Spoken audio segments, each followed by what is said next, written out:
Hi, everyone. I've been listening to a lot of great candidates here today.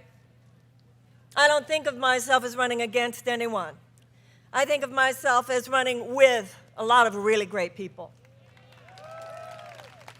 And I've heard a lot of plans articulated, and I agree with the majority of them. I'm in the left wing of the Democratic Party. There's no question but that we have the Democrats the best plans. But none of those plans are going to be brought to fruition until and unless we have another plan. And that's what I want to talk to you about today, my plan for defeating Donald Trump. Because if we don't have a plan for how we're going to defeat Donald Trump, then it's all just talk. And we're already having too much talk in a vacuum. Once I'm elected, I will do this. Once I'm elected, I will do that. So I want to talk to you about how we are going to do the first thing, that most important thing that we must do. And that, ladies and gentlemen, is not just to defeat Donald Trump. We have to do more than defeat Donald Trump. We have to do more than not go over the cliff. We need to get out of the vicinity of the cliff. We need to defeat an ideology.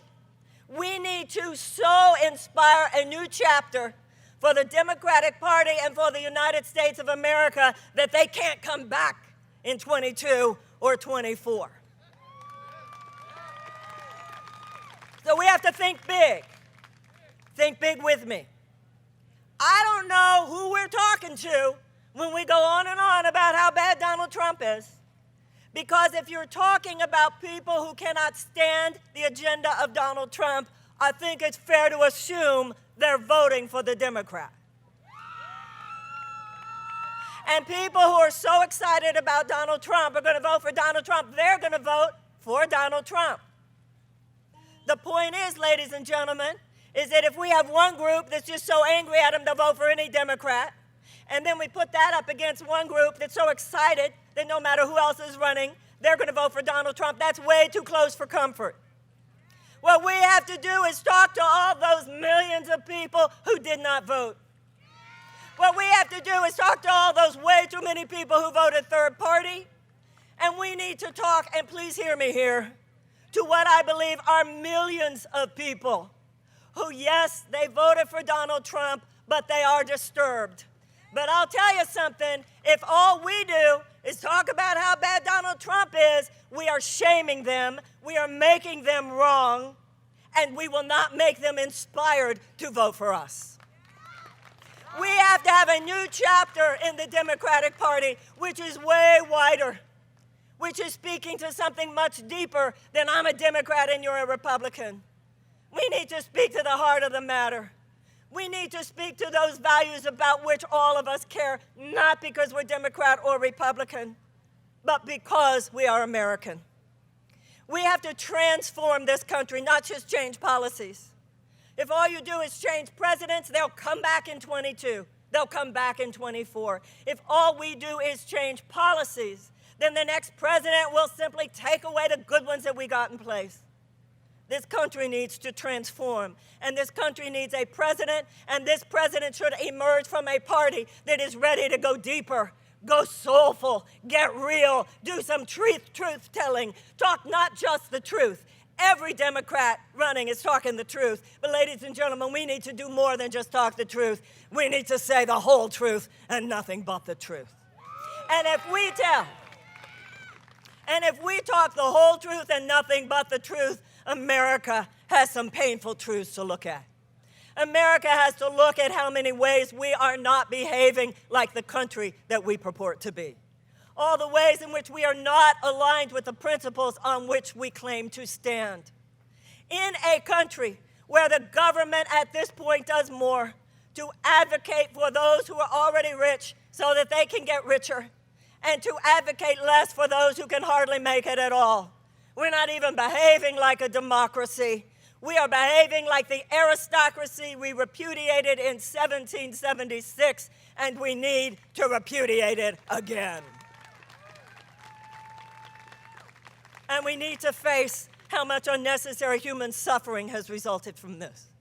We have to face that there are millions of American children who are living with chronic trauma. Millions of American children, and yes, they are in Iowa too, who go to schools where they don't even have the school supplies with which to teach a child to read. And if a child cannot learn to read by the age of 8, then the chances of high school graduation are drastically decreased, and the chances of incarceration are drastically increased. The Democratic Party should not be a party that simply normalizes the despair of these children. And if all the Democratic Party is talking about is increased funding for schools and preschools and free college, all of which I agree with, ladies and gentlemen, we need to get deeper. We have children in this country who are traumatized before preschool. We have hungry children in America who go to school. We have 13 million hungry children in America. We have children who go to classrooms in this country and ask the teacher if they have something to eat for them. We have millions of American children who are experiencing a level of chronic trauma that psychologists say is no less severe than the trauma of Afghanistan and Iraq veterans from war. Ladies and gentlemen, we need to get real about what's happening in this country. We need to get real about race in this country. We need to do more about this paternalistic race-based policy stuff. We need to do more than just having another commission to study it. We need to realize that with 250 years of slavery, plus another 100 years of institutionalized violence against black people, it is time to pay a debt that is owed. It is time to pay reparations, and it is time to take reparative measures regarding Native American justice in this country, including the Meskwaki here in Iowa, because, ladies and gentlemen, whether you're a country or you're an individual, you're not going to have the future you want unless you're willing to clean up the past. The Democratic Party needs to be talking about a World War II level mobilization to deal with the urgency of the climate crisis, so intense that if we do not take radical action within the next 10 or 15 years, we could be talking about a civilization collapse. We could be talking about food shortages, mass starvation, hundreds possibly of millions of refugees. We could be talking about social collapse, the kinds of which we have not been talking about in the modern era. And we need to talk about more than just endless preparation for war. Bring the boys home. Oh, come on, that's not a foreign policy, that's a slogan. We should be talking about waging peace. The Democratic Party should be talking about waging peace, declaring peace. We can't just deal with the guns and just deal with the military budget. We also need to have a U.S. Department of Peace. We need to have a U.S. Department of Children and Youth. We need to pay reparations. We need to get real in this country about the things that we need to get real about. Donald Trump has ushered in an era of political theater, and we will not be going back. Ladies and gentlemen, he's not just a politician. He is a phenomenon. And the only way we will defeat him is if we create a phenomenon of our own. And a phenomenon of our own is not an individual, but it's an arousal. It's an inspiration. It's a motivation among the American people that will not occur with the same old, this is our plan and this is how we'll fix it. We need to have something that is so real and that people all over this country knows, now that's laying it down, that's telling it like it is, and that's the moral values about which we can all say, I'm proud to be an American. I might be a conservative, I might be a liberal, I might have been a Republican, I might have been a Democrat, but you know what? That woman is right. Ladies and gentlemen, I know what you've been told. Oh, Marianne Williamson, she's not one of them. Don't you get it, ladies and gentlemen? But I challenge the idea that only those whose careers have been entrenched for decades in the system that drove us into this ditch can drive us out of it. You see, ladies and gentlemen, abolition didn't come from the government. People rose up and people stepped in. Women's suffrage didn't come from the government. People rose up and people stepped in. Civil rights didn't come from the government. It started because the people rose up and the people stepped in. Ladies and gentlemen, it's time once again for the people to step in.